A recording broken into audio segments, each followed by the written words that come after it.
ప్రస్తుతం మనతో పాటు ప్రముఖ ఆధ్యాత్మికవేత్త వేదిక్ ఆస్ట్రాలజర్ గోనుగొండల సురేష్ బాబు గారు ఉన్నారు. గురుగారితో మాట్లాడేద్దాం. నమస్కారం గురుగారు. మణికంఠ గారు నమస్కారం అండి. గురుగారు, ఏప్రిల్ మాసం విశేషంగా సింహరాశి వాళ్ళకి ఈ నెల హైలైట్స్ ఏంటి? మరి మనకు అక్షయ తృతీయ కూడా ఈ మాసంలో ఉంది. ఆ పండుగను ఏ విధంగా వినియోగించుకుంటే వీళ్ళకి ధనాకర్షణ బాగుంటుందంటారు? ఓవరాల్గా ఈ నెల వీళ్ళు ఎలాంటి జాగ్రత్తలు తీసుకోవాలి? మనం 2 క్వశ్చన్లు అండి. మీరు ఈ మంత్ అంతా సింహరాశి వాళ్ళకి ఎలా ఉంది, పర్టికులర్గా అక్షయ తృతీయని పురస్కరించుకొని ఎలా ఉండబోతుంది, ఏం చేస్తే బాగుంటుంది అనేది చెప్పాం. ముందు ఏంటంటే మనం ఈ మంత్ యొక్క విశిష్టత, ఇది సహజంగా అందరికీ తెలిసిందే. ఇది చైత్ర మాసం సగం రోజులు, మిగతా వైశాఖ మాసం సగం రోజులు, పూర్తి మంత్ అంతా ఉంది. వైశాఖ మాసం కానివ్వండి, తర్వాత చైత్ర మాసం చాలా పవిత్రమైన మాసాలు, వైశాఖ మాసం చాలా చాలా విశిష్టత గల మాసం. ఇందులో శుద్ధ తృతీయ రోజున మనకి అమ్మవారికి సంబంధించిన పండుగ అక్షయ తృతీయ వస్తుంది. ఇది 2 రకాలుగా సెలబ్రేట్ చేసుకుంటారు. ఒకటి బాహ్యంగా, అంటే ఏంటి, మనకి బాహ్య ప్రపంచం వెళ్ళిపోవటము, చక్కగా గోల్డ్ జ్యువెలరీ అవి ఇవి తీసుకుంటూ ఉంటారు. ఆధ్యాత్మికంగా మనకి దానాలు కూడా చేయమని చెప్తూ ఉంటారు అనమాట. ఏది చేసినా కానీ మంచి పని కనుక చేస్తే ఈ టైంలో కలిసి ఉంటుంది, చక్కగా అక్షయం తరిగిపోకుండా ఉంటుందని ఒక శుభకరమైన మాసం అనమాట. సో దానికి డీటెయిల్స్ వీళ్ళకి ఏం చేస్తే బాగుంటుందని చెప్పుకునే దానికంటే ముందు సింహరాశి వాళ్ళకి ఈ మాసంలో కొంచెం ఛాలెంజింగ్గా ఉండే మాసం అని గమనించాలి. వీళ్ళకి జనరల్గానే అష్టమ శని నడుస్తూ ఉండటంతో ఈ రాశితో పాటు ఈ రాశితో పాటు ధనుసు రాశి వాళ్ళు ఉన్నా, కుంభరాశి వాళ్ళు ఉన్నా, మీన రాశి వాళ్ళు ఉన్నా, మేష రాశి వాళ్ళు కనుక ఉంటే ఇంకా ప్రాబ్లమ్స్ అధికమయ్యే అవకాశం ఉంటుంది. భార్యాభర్తలు ఈ 2 రాశుల్లో ఉంటే చాలా వివాదాలు వస్తాయి, గొడవలు వస్తాయి, థర్డ్ పర్సన్ ఎంటర్ అవుతారు, వాళ్ళ వల్ల బ్రేక్ అవుతుంది. ఇది చాలా చాలా ఒక సున్నితమైన అంశము. పెళ్ళైన వాళ్ళు, అందులో కొత్తగా పెళ్ళైన వాళ్ళు కొంచెం జాగ్రత్తగా ఉండాలని చెప్పేసి ఒక ఏమంటారు సూచన. అంటే ఇది వాళ్ళ మీద భయపెట్టాలని కాదు, ఇలా వ్యవహారం ఉందని తెలుసుకుంటే తద్వారా వాళ్ళు రెమెడీస్ చేసుకోవచ్చు. చక్కగా వాటికి పరిహారాలు చేసుకొని ఈ కాన్షియస్నెస్ బ్రెయిన్లో ఉంటే చిన్న చిన్న వాటికి ఏమంటారు ఈగోగా పోకుండా ఉండి లైఫ్ అనేది కామ్గా ఉండటానికి, హ్యాపీగా ఉండటానికి ఒక మహర్షులు ఇచ్చిన ఒక ఇండికేషన్ అనమాట ఇది. ఈ సింహరాశులు ఇందులో నక్షత్రాలు మా, మీ, ము, మేము, టా, టీ, టూ, టే అన్న లెటర్స్ ఇందులో ఉంటారు. చాలా పాపులర్ అయిన పేర్లను మొత్తం మనకు తెలుగు రాష్ట్రాల్లో అంతా ఇందులోనే ఉంటారు. గ్రహాలు 4 మారుతున్నాయండి. ఒకటి ఎవరు, సూర్యుడు, కుజుడు, శుక్రుడు, బుధుడు. 2 క్రూర గ్రహాలు, 2 సౌమ్య గ్రహాలు మారటం ఉంటాయి. అయితే ఈ గ్రహాలు మారినా కానీ సింహరాశి వాళ్ళకి అంత కొంచెం ప్రతికూలమైన పరిస్థితులు ఎక్కువగా ఉన్నాయి, అనుకూలమైన పరిస్థితులు లేదని గమనించాలి. ఏ విధంగా, సూర్యుడు 9వ స్థానం, అంటే 8వ స్థానంలో ఉన్న సూర్యుడు 9వ స్థానానికి వెళ్తూ ఉన్నారు. 8వ స్థానంలో కానీ 9వ స్థానంలో కానీ సూర్యుడు ఉంటే మంచిది కాదు అని చెప్తారు. తర్వాత ఏమవుతుంది, ద్వేషం, వీళ్ళ చుట్టూ ద్వేషపూరితమైన వాతావరణం ఉండటము లేదా అనారోగ్యం కలిగించే అవకాశం ఎక్కువగా ఉంటుంది. ఈ రాశిలో ఏ నక్షత్రాల వాళ్ళు ఉంటారు, వాళ్ళకి ఎలా ఉంటుంది? ఇది చాలా వెరీ ఇంట్రెస్టింగ్ అండి. మఖ, పూర్వ పాల్గొని, ఉత్తర పాల్గొని, మఖ, పొబ్బ, ఉత్తర నక్షత్రాలు అంటారు. ఇందులో మఖా నక్షత్రం వాళ్ళకి చూసుకుంటే ఫస్ట్ పాజిటివ్ ఏంటంటే రాజ్య లాభము, ప్రమోషన్ వస్తుంది. వస్త్ర లాభము, చక్కగా షాపింగ్ చేస్తారు. పరవాసము, ఫారిన్లో ఉండటం, అవుట్ స్టేషన్లో ఉండే అవకాశం ఉంటుంది. లాభప్రదంగా ఉంటుంది. ఇక్కడ ఛాలెంజెస్ అతిగా భయపడుతూ ఉంటారు. దేహ పీడనము, దరిద్రము. ఇక్కడ దరిద్రం అంటే ఫైనాన్షియల్గా బాగా ఇబ్బంది పడిపోతూ ఉంటారు, లేదంటే శారీరకంగా హెల్త్ కాంప్లికేషన్స్ ఉంటే అతిగా భయపడిపోతూ ఉంటారు. ఈ అతిగా భయపడడానికి కూడా కుజుని వల్ల, సూర్యుని వల్ల అని మనం గమనం. ఎందుకంటే వాళ్ళ పాపం మంచి పని వాళ్ళు పని చేసుకుంటే వేరే వాళ్ళు వచ్చి నిందలేస్తే ఏమవుతుంది, టెన్షన్ పడిపోతారు కదా, సహజం కదండి. ఇది టెంపరీ ఫేజ్ అని గమనించుకోవాలి. అతిగా భయపడని అవసరం లేదు. సేమ్ పూర్వ పాల్గొనే నక్షత్రం వాళ్ళకి వస్త్ర లాభము, రాజ్య లాభము చక్కగా చూపిస్తుంది. వీళ్ళకి ప్రమోషన్స్ వచ్చే అవకాశము, కొత్తగా రెస్పాన్సిబిలిటీస్ వచ్చే అవకాశం ఉంటుంది, గమనించాలి. వీటితో పాటు వీళ్ళకి ధనహీనత, అంటే ధనం లేకుండా దారిద్ర్యంతో, అంటే ఇబ్బందులు పడి అనుకున్న పనులు టయానికి కాకుండా, అనుకున్నది టయానికి లేకుండా, కంఫర్టబుల్గా లేకుండా ఉండే అవకాశం ఎక్కువ ఉంటుంది. ఉత్తరా నక్షత్రం వాళ్ళకి అగైన్ వీళ్ళకి వస్త్ర లాభము, రాజ్య లాభము చక్కగా ఉంది. అలానే వీళ్ళకి ధన లాభము బాగా చూపిస్తుంది. వీళ్ళకి ఫైనాన్షియల్ క్రైసిస్ లేదంటే ధనహీనత, డబ్బు అనేది లేకుండా ఉండే పరిస్థితులు వచ్చే అవకాశం ఉంటుంది. ఇవి గమనించుకుంటే చక్కగా ఉంటుంది. వీటితో పాటుగా ఉత్తర పాల్గొనే నక్షత్రం వాళ్ళు ఎవరైనా ఉంటే గమనించాల్సిన విషయం ఏంటంటే పశునాశనం లేదంటే గాయాలయ్యే అవకాశం ఉంటుంది. తర్వాత పూర్వ పాల్గొనే నక్షత్రం వాళ్ళకి అగైన్ చేతికి గాయాలు కానీ ఎక్కడ అనే అవకాశం ఉంటుంది, కూడా కుజుని వల్ల అయ్యే అవకాశం ఎక్కువ ఉంటుందని గమనించాలి.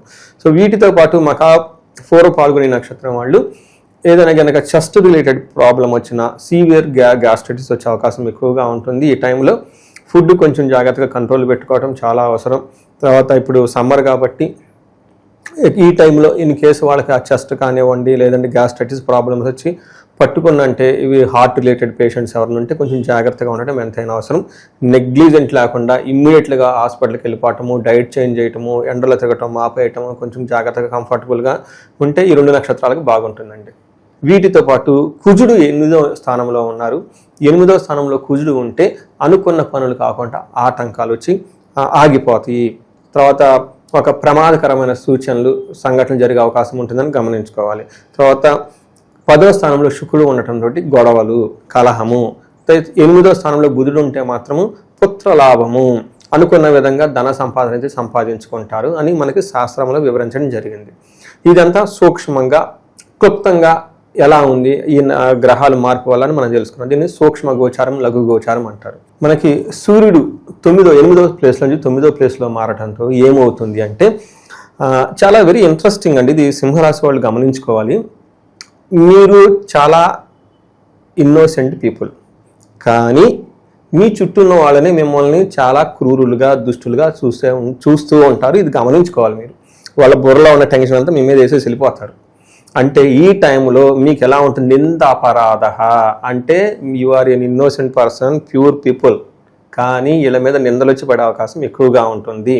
కలహం, గొడవలు పెట్టుకుంటారు. పాపం వీళ్ళ మానాన్ని వీళ్ళు పని చేసుకుంటే వాళ్ళు వచ్చి వీళ్ళతో గొడవ పెట్టుకుంటుంటారు. వీళ్ళ నిందలేసి నిర్దోషచ్చ, వీళ్ళలో ఎలాంటి దోషం లేకపోయినా కానీ వీళ్ళది ఖచ్చితంగా, అంటే వీళ్ళు ఎలాంటి చేయకూడని పనులు చేయరు, కానీ చేసామని నిందలు వచ్చేస్తాయి.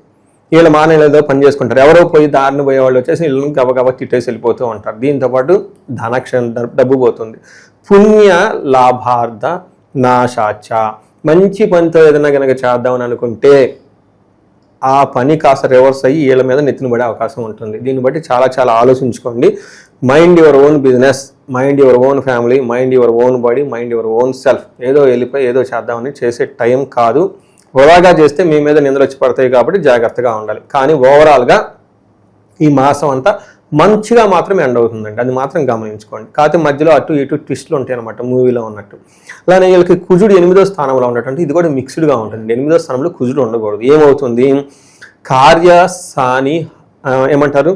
కార్యహాని సాత్ కసారోగ పీడనం అని చెప్తారు. అంటే బాగా విపరీతంగా దగ్గు వస్తుంది, ఏదైనా పని చేస్తే ఆటంకంలో సరిగ్గా కాన్సన్ట్రేషన్ ఉండదు. స్థాననాశనం, రుణచ్ఛేద, అంటే ప్రెషర్ బాగా ఎక్కువ వస్తుంది ఉద్యోగంలో వీళ్ళకి. అందులో సూర్యుడు కూడా సపోర్ట్ ఇవ్వటం లేదు. బాస్తో గొడవలు వచ్చే అవకాశం ఎక్కువగా ఉంటుంది. రుణచ్ఛేద, విపరీతంగా డబ్బులు ఖర్చులు పెట్టే అవకాశం ఎక్కువగా ఉంటుంది అని గుర్తుపెట్టుకోవాలి. అంతేకాకుండా అప్పులు వాళ్ళ వల్ల అవమానాలు జరుగుతాయి. జాగ్రత్తగా ఉండండి. ఎవరైనా కమిట్మెంట్స్ అంటే ఫైనాన్షియల్ కమిట్మెంట్స్ ఎక్కువ టైం పెట్టుకోండి. తక్కువ టైం పెట్టుకుని అనుకోండి, ఆ టైంకి ఇవ్వలేకపోతే వాళ్ళకి ఇద్దరికి బాగుంది. అందుకని ఆ టైం ఏదో తీసుకొని ఒక 1 month 2 months ఎక్స్ట్రా టైం పెట్టుకొని చూసుకుంటే చక్కగా ఉంటుంది. ఇది ఏమంటారు? వీళ్ళకి కుజుడు 8th ప్లేస్లో ఉండటం వల్ల జరుగుతుంది. అయితే ఇంకా 2 విషయాలు గమనించుకోవాలి. కుజుడు వీళ్ళకి 2 అదృష్టాలు తీసుకొస్తున్నారు. ఒకటి ధన ప్రవాహాన్ని తీసుకొస్తారు, రెండోది సక్సెస్, విజయం వస్తుంది. అంటే వీళ్ళకి ఏదైనా కానీ మంత్ ఎండ్లో సక్సెస్ఫుల్గా ఉంటారు, విజయప్రదంగా ఉంటారు. కాకపోతే మధ్యలో చాలా అప్స్ అండ్ డౌన్స్ జరుగుతుందని చెప్పుకోవచ్చు. మూడోది మోస్ట్ ఇంపార్టెంట్, వీళ్ళకి శుక్రుడు 10వ స్థానంలో ఉన్నారండి. 10వ స్థానంలో శుక్రుడు ఉంటే అప్పటిదాకా వీళ్ళని అనుకూలంగా ఫాలో అయిన వాళ్ళు రివర్స్ అయిపోతారు. వీళ్ళకి అరే మనోళ్ళు ఉన్నారు, హెల్ప్ చేస్తారులే, ఓకే నన్ను నమ్ముకొని ఉన్నారులే అని వీళ్ళు ఉన్నవాళ్ళు కాస్త ఎవరైతే వీళ్ళని నమ్ముకొని ఉన్నారో, ఎవరైతే వీళ్ళకి హెల్ప్ చేస్తారో అనుకుంటారో వాళ్ళు తిరిగి రివర్స్ అయిపోయి వీళ్ళని క్వశ్చన్ ఇచ్చే పరిస్థితి వస్తుంది. కాబట్టి జాగ్రత్తగా ఉండాలి. అందులోనూ లేడీస్తో, జెంట్స్ అయితే, ఇన్ కేసు జెంట్స్ అయితే లేడీస్తో, లేడీస్ అయితే జెంట్స్తో ఈ టైప్ పరిస్థితి వచ్చే అవకాశం ఉంటుంది. దీన్ని మనకేం చెప్తారు మహర్షులు? వ్యకులం చైవ నిస్సత్వం అర్ధనాశనం రిపోభయం స్త్రీ సౌఖ్య హాని మాప్నోతి దశమస్తే భృగునందనే. 10వ స్థానంలో భృగునందన అంటే శుక్రుడు కనుకుంటే ఏమవుతుందంట? సౌఖ్య హాని, స్త్రీ సౌఖ్య హాని లేదా పురుష సౌఖ్య హాని, వాళ్ళ నుంచి రావాల్సిన కంఫర్ట్ అది రాకుండా ఇబ్బంది పడుతూ ఉంటారు. రిపో భయం, శత్రువుల వల్ల భయం ఉంటుంది. అర్ధనాశనం అవుతుంది. నిస్సత్వం, ఏమీ చేయలేనికుండా ఒక డమ్మీగా ఉండాల్సిన పరిస్థితి వచ్చేస్తుంది. వాళ్ళు ఏదో ప్రబలా చేసి వెళ్ళిపోతూ ఉంటారు. బట్ కానీ ఈ టైంలో శుక్రుడు వీళ్ళకి ఒక మంచి చేస్తాడు. ఎవరైనా కనుక ఆర్నమెంట్స్ కొనుక్కోవాలనుకున్నా, బంగారం కొనుక్కోవాలనుకున్నా, కార్డు కొనుక్కోవాలన్నా, విలాసవంతంగా ఉత్సాహంగా లేదంటే భూములు కొనుక్కునే వాళ్ళకైతే సపోర్ట్ ఇస్తాడు. ఇది ఒక మంచి ట్రెండ్ అని గమనించాలి. సో ఓవరాల్గా కనుక చూసుకుంటే వీళ్ళకి ఛాలెంజ్లతో కూడుకొని, అప్స్ అండ్ డౌన్స్తో కూడుకొని లాస్ట్లో చక్కగా ఉండే అవకాశం ఉంటుందని గమనించాలి ఈ రాశి వాళ్ళండి. ఇక అక్షయ తృతీయ రోజు ఎలాంటి పరిహారాలు చేసుకోవాలి, ఓవరాల్గా వీళ్ళ గ్రహరీత్యా ఎలాంటి పరిహారాలు ఈ మాసంలో చేయాలంటారు? ఒకటి, నవగ్రహ స్తోత్రం బాగా రెగ్యులర్గా చదువుకుంటూ ఉండాలి, నవగ్రహాల చుట్టూ తిరుగుతూ ఉండాలి. వీటితో పాటు వీళ్ళకి సుబ్రహ్మణ్యేశ్వర స్వామి ఆరాధన చేయటము, లేదా మనకి జంట నాగులు ఉంటాయండి, నాగులు కట్ట, అశ్వత్ కట్ట అంటారు అన్నమాట. చక్కగా అక్కడికి వెళ్ళిపోయి కూర్చొని మెడిటేషన్ చేయటం, ఒక చెంబుతో నీళ్ళు ఏమైనా తీసుకెళ్ళి ప్రదక్షిణం చేయటం, ఒక చిన్న పూజలాగా చేసి అక్కడ టైం స్పెండ్ చేస్తే బాగుంటుంది. వీటితో పాటు మనకి ఏం చెప్తారంటే, సూర్యుడికి సంబంధించి ఏదైనా ఆదిత్య హృదయ స్తోత్రం చదువుకున్న, హనుమాన్ చాలీసా కలిపి కంబైన్డ్గా చదువుకున్న వీళ్ళకి జాబులో ప్రెషర్ లేకుండా బాగుంటుంది. అయితే మీరు ఇందాక అడిగిన విధంగా మనం ఒక మంచి టైంలో ఉన్నాము, ఈ టైంని సద్వినియోగం చేసుకోవాలి. ఏ ప్రకారంగా అక్షయ తృతీయ ఆ రోజు ఏం చేయాలి? నేను ప్రతి ఒక్కరికి బంగారం కొనుక్కోమనే సజెస్ట్ చేస్తాను. ఎందుకంటే బంగారం ఈ రోజుల్లో కొనటం అంత ఈజీ ఏం కాదు. రెండోది, ఇది గృహలక్ష్మి, లేడీస్కి బంగారం కొనిస్తే ఇంకా హ్యాపీ ఫీల్ అయిపోతారు. అది ఏమంటారు, లేడీస్ చాలా హ్యాపీ ఫీల్ అయిపోతారు కొనిస్తే. సో గృహలక్ష్మి అంటారు, ఇంట్లో వాతావరణం బాగుంటేనే కదా లక్ష్మీదేవి స్థిరంగా ఉండేది. వీటితో పాటు ఉదక కుంభదానం అని చెప్పేసి ఎక్కువగా చేస్తూ ఉంటారు. అంటే మంచినీళ్ళని కనుక దానం చేయగలిగితే ఇంకా చాలా బాగుంటుంది. సత్పురుషులకి రాగి చెంబులు తీసుకొని, అది ఎంత అవుతుంది, 300, 450 అంత అవుతుంది. చక్కగా అందులో మంచి నీళ్లు నింపి దానిలో కొంచెం 2 యాలకులు కానీ సుగంధ ద్రవ్యాలు ఏమన్నా వేసేసి, ఒక చిన్న బెల్లం ముక్కగా లేదని కలకండ కానీ వేసి, అది సత్పురుషులకి లేదా బ్రాహ్మణతలకి, వేద పండితులకి, వాళ్ళకి కనుక దానం చేయగలిగితే చెప్పండి, ఉదక కుంభదానం. వాళ్ళకి తెలుస్తుంది తీసుకునే వాళ్ళకి. ఉదకం అంటే నీళ్లు, కుంభం అంటే లోటా చెంబేది ఒకటి ఉంటుంది, దానం. దాన్ని కనుక ఇవ్వగలిగితే చాలా బాగుంటుంది. అది లేని వాళ్ళు అట్లీస్ట్ వాటర్ బాటిల్ దానం చేయగలిగితే చాలా చాలా విశిష్టంగా వాళ్ళకి ఆ పుణ్యం ఎన్ని జన్మలు పోయినా, ఎన్ని యుగాలు పోయినా కానీ ఎప్పుడు పోకుండా వాళ్ళ దగ్గర ఉంటుంది అని చెప్పేసి శాస్త్రం చెప్తారు. ఇవి వాళ్ళు చేయగలిగితే చాలా బాగుంటుంది. ఇది కాకుండా ఈ రాశి వాళ్ళకి స్పెషల్ నోట్ ఏంటంటే, వీళ్ళకి అష్టమ శని నడుస్తూ ఉంది. ఇది కొంచెం చాలా ఇబ్బంది పెట్టే పరిస్థితులకు, ప్రమోషన్స్ వస్తాయి కానీ చాలా ఛాలెంజ్లు కూడా ఉంటాయి. ఇందాక చెప్పిన రాశి కాంబినేషన్లు ఎవరైనా ఉంటే వీళ్ళకి ఇమ్మీడియట్గా మన్యు పాశుపత అభిషేకం చేయించుకోండి. ఇంకా వీళ్ళ కేసు రాహువులో ఏమైనా అంతర్దశలు అవన్నీ ఉంటే రాహు కేతువులకి విత్ మన్యూ చేసుకుంటే ఫారిన్లో సెటిల్ అయిన వాళ్ళకి చాలా చాలా బాగుంటుంది. ఉద్యోగాలు కానివ్వండి, ప్రమోషన్ కానివ్వండి, ఈ కాంబినేషన్తో నేను చేస్తే చాలామందికి గ్రీన్ కార్డులు రావటం, లేదంటే H1B వీసాలు రావటం, ఇవన్నీ చాలామంది మొన్నదా జరిగినాయి. చాలామంది జాబ్ రాకుండా ఇబ్బంది పడుతున్న వాళ్ళు కూడా జాబ్లో హైక్ వచ్చేస్తుంది, ముందుకు వెళ్ళిపోతారు. ఇంకా కాకుండా వీళ్ళకి చండీ హోమం, నవచండీ హోమము, చండీ పారాయణం ఇవి చేయించుకుంటే చాలా బాగుంటుంది.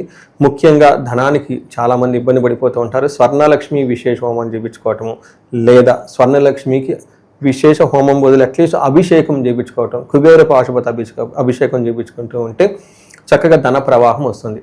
వీటితో పాటు ఇంకా ఎవరైనా ఎడ్యుకేషన్లో బాగా వీక్గా ఉండి రావంటే వీళ్ళకి ఏమంటారు, దక్షిణామూర్తి పాశుపత అభిషేకము, మంత్ర జపము అవన్నీ హోమం చేపిస్తుంటే చాలా బాగుంటుంది. భార్యాభర్తల మధ్య అన్యోన్యత పెరగటానికి అన్యోన్య దాంపత్య పాశుపత అభిషేకం. ఇవి కాకుండా వాళ్ళ కాలసర్ప దోషాలు ఉన్నాయా, పితృదోషాలు ఉన్నాయా, ఏమున్నాయో ఒకసారి అనాలిసిస్ చేసుకోవాలి.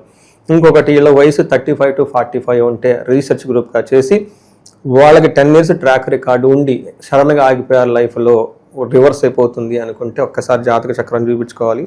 ఈ టైంలో వాళ్ళకి శాపాలు అని ఉంటాయండి, పితృశాపం, మాతృశాపం, గురుశాపం, బ్రహ్మశాపం, రకరకాల శాపాలు ఉంటాయి. స్త్రీ శాపం, సర్పశాపం, శని శాపం ఉంటుంది. ఇంకా మీకు ఇదే ఉంటారు, శని కూడా చెప్పించేస్తాడు. కొంతమందికి ఏ జాబు చేయకుండా ఉంటారండి, లేడీస్ ఉంటారు, జెంట్స్ కూడా ఉంటారు, వాళ్ళు జాబ్ ఏది చేయరు అసలు. ఎందుకంటే శని వాళ్ళకి చెప్పించేశాడు, ఎందుకంటే మన కర్మకారకుడి శని అనమాట. ఇలా ఇవి ఉండి వాళ్ళకి కనుక మధ్యలో అవి తెలవదు మనకి, అవి మనకి బుక్స్లో చెప్పరు. ఇది ఇస్ ద డిఫరెంట్ సబ్జెక్ట్, మన రెగ్యులర్ అకాడమిక్స్లో ఉండదు ఇది. అవి తెలుసుకొని వాటికి చక్కగా పరిష్కారాలు, పూజలు చేయించుకుంటే లైఫ్ 10 అంతలు వెళ్ళే అవకాశం ఎక్కువగా ఉంటుంది. ఈ రాశి వాళ్ళకి అష్టైశ్వర్యాలు కలగాలని, భోగభాగ్యాలు కలగాలని, చక్కగా ఉండాలని చెప్పేసి మనం కోరుకుందామండి. ఓవరాల్గా ఈ రాశి వాళ్ళకి ఈ నెల ఎలా ఉండబోతుందో మంచి విశ్లేషణ అందించారు. ధన్యవాదాలండి.